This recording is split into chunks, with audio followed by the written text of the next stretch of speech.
Hey guys, welcome back to my channel. My name is Roos and I've been doing yoga and meditation for nearly 20 years and I've been teaching for the past 10. I'm a full-time yoga teacher here in Holland but also abroad, and I share videos every Wednesday. If you want to learn more about yoga, body positivity and creating a life full of confidence and enjoyment, then check out my other videos and subscribe. Today I want to share with you about how to meditate. Meditation has become something quite hip and well known compared to when I started. And that's probably because it's so beneficial, especially helping to reduce stress and anxiety. So it's a really useful tool to have to feel confident and to go about your day and your life. To be honest, when I first started yoga, I was 15 and I am pretty hyper. I have ADHD. So meditation was horrible for me. It hurt my body because I had to sit still. It hurt my brain because it was going extra crazy when I had to sit still. So I focused more on the yoga part. The movement part was much easier. And even during surfing and adventuring abroad, I could feel the effect of meditation without the sitting still part. So that worked for a while.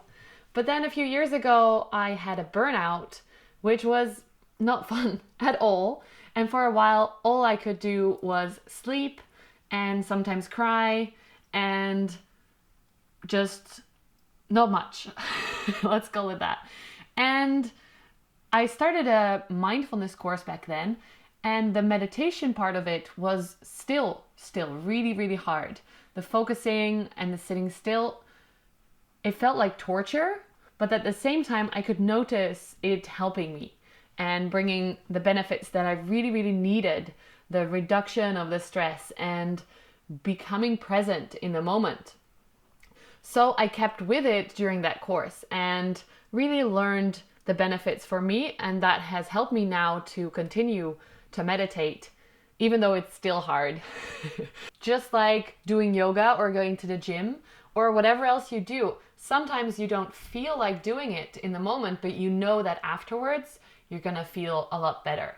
So that's how it worked for me with meditation. And the good thing about meditation is that you literally do not need anything.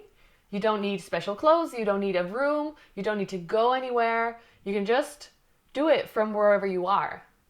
When I started, we were even advised, if we were in school and we were stressed or whatever, to go to the bathroom, sit on the toilet, lock the door, and do 2 minutes of meditation there.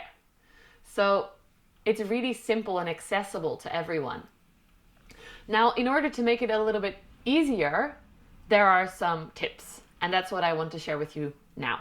To get you started, it is good to find a place where you will not be disturbed. So if you're in a house with either family members or pets or housemates, try and find a room that's for you, that's empty, possibly that you can lock, like the bathrooms. It's really helpful if you pick a time when you just start meditating, when you aren't busy, when you don't have 10 minutes and then you have to rush to another appointment or whatever it is that you're busy with. Pick a time that you have some time afterwards to not stress. Because if you're sitting there and you're like, oh, in 10 minutes I have to go shopping, I have to buy this and this and this, it is even more difficult for your brain to quiet down. To help with that, I like to use smells. So I light some incense. This one is my favorite, Nag Champa, if you like incense. That's the best one. But I also like to work with essential oils, as you may have seen in other videos. Especially love the yoga collection. It's created by Elena Brouwer, and the Anchor one is my favorite at the moment because apparently I need some grounding. But there's also the Arise and the Align oils. Depending on what you need, you can choose one. I actually often go just by what I like at the moment because it shifts. Yeah, it smells delicious. So smells can really help to activate certain parts of your brain. You may have noticed if you smell something, it might remind you of something. So it can be really connected to your memories, but you can also create some kind of ritual for yourself with using this smell, that once you've meditated a few times and used one oil or a certain incense, then you can remind yourself as soon as you smell it that this is your time to meditate, to become still. And your body will more easily drop into that stillness and that focus. So smell can be really helpful. The next step is to get comfy. Of course, there are lots of different ways to meditate. It can be seated meditation, standing meditation, walking meditation, moving meditation. Some of my teachers love doing their yoga as a moving meditation. But today I want to focus on sitting meditation. And it can be just your regular chair wherever you like to sit, at your desk or at your table, as long as your spine is nice and straight. Try and have your feet touching the ground, so you're grounded a little bit with the soles of the feet touching the earth. Or I also like to sit on my sofa, so it's a little bit more comfy, a little bit more soft. Make sure your spine is still straight though, and you're not slouching and like starting to nod off. Because if you're chilling a little bit too much, especially if you're tired, it can lead to some nodding off. Be careful of that. If you're focusing on sitting on the floor, which can also be very good, there are some things to look out for. First of all, make sure your clothing is maybe a little bit more stretchy so you can sit comfortably without your bloodstream being closed off by, for example, jeans can be a little bit too tight if you're sitting cross-legged or on your knees. And then one thing that can be really helpful if you are sitting on the floor is a meditation pillow. I got this beautiful one recently from Super Yoga. It's a Dutch web shop and they carry this brand called Lotus.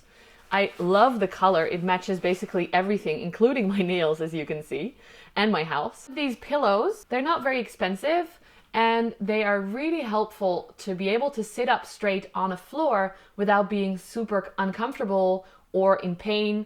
This one is brand new, so it's really full, as you can see. It's very thick. If you are not very flexible, this is great and you can keep it this way. If you are a little bit more flexible, your hips are a little bit more open, it can be helpful to open this puppy up and take them out, put them in a separate bag to keep. And then this will be a little bit thinner, be easier to manipulate to support you in your straight spine position. Which, by the way, is often why in yoga studios the pillows are perfect, because they're used so much that they automatically get the right height and not the full height like this one is still. Mwah. When you're sitting, it's really good to try and have your hips in line or over your knees. So try and allow your knees to slightly start to point downwards. If you're just starting and your hips are very tight, of course, this is not possible, but the pillow will still be helpful to have your hips slightly over your feet, and it will tilt your pelvis a bit more forward so you can continue the straight spine and start to open the hips. If you have time, it's perfect to first do some yoga, because this is actually why yoga was created, to move your body so that the hips become flexible, that the spine becomes flexible enough to be able to sit still and meditate. So now it's time to get focused. There are different ways to help you stay focused or get focused. And here are some that I really like. Of course, you can focus on your breath. You can feel how your body is moving with the breath, or maybe focus on the air coming in and out of your nostrils. And anytime your thoughts drift, as soon as you notice, you bring them back to the breath. This is what I use most in my classes, in the mini meditations that we do at the start of every class, because it's so easy and accessible to everyone.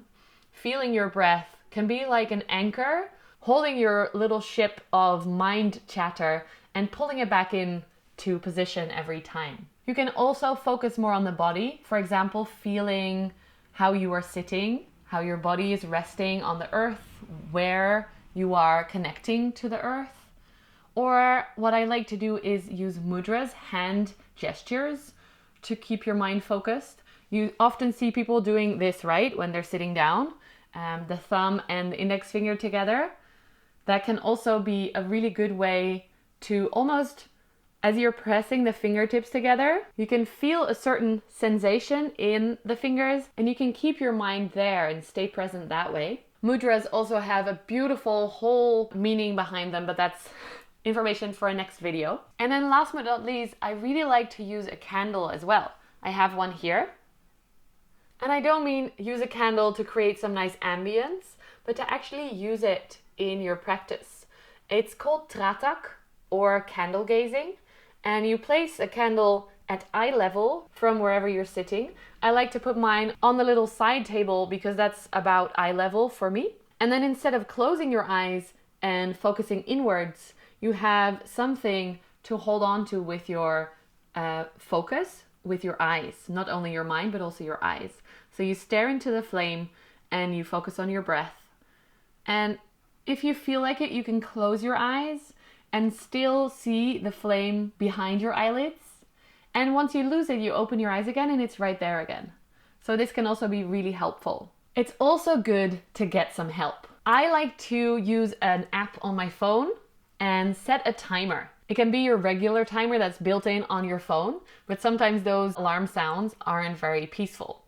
So I like to use an app. It is called Ichi Clock, and it's a free app you can download on your phone. The sounds it makes are a little bit more zen. Literally, one of the bowls is called Zen. So that you know your 10 minutes or your 15 minutes are up, you can have this sound instead of a beeping or like an annoying alarm sound. There are many different sounds actually, different singing bowls and the little tingshas. So lots of options for you. Ooh, that one's nice. My favorite is the Zen one. Simple, clean, and clear. And the last way to help yourself get into meditation is to use a guided meditation. I have one on YouTube, you can check it out. I think it's here. It's a 5-minute grounding meditation I filmed in Greece, but there are lots of guided meditations everywhere. If you like a little bit more spiritual and like visualizations and stuff, then definitely try some of the different yoga teachers that offer amazing meditations. If you want to be a little bit more practical, I really like the app Headspace, because even my boyfriend can do those meditations without going like, what the bleep are they talking about? Clear and not very zweverig in Dutch. Not very like spiritual. So pick something that feels good to you. With a lot of the online yoga studios, actually, you can try them out for free for usually 2 weeks or maybe a month. There is YogaGlo that offers nice meditations. There's awaken.yoga that has some great meditations by my friends Alexa Silvaggio, Shannon Algio, and Jessie Barr. And then, of course, there's also the Alo Moves studio that has meditations by some really famous teachers. And if you are Dutch, Yoga TV, the online studio of Yoga Magazine, has some awesome classes and meditations as well. My classes will be on there soon, so stay tuned for that. I hope this gives you some ideas about how to start meditation, even though it can feel really difficult and frustrating. I feel you. Keep going, it will get better. Please let me know how you go in the comments below or find me on social media. My handle is Yoga with Roos, just like everything else, ROOS, the Dutch spelling, no E. Thank you so much for watching, and I'll see you next week. Bye!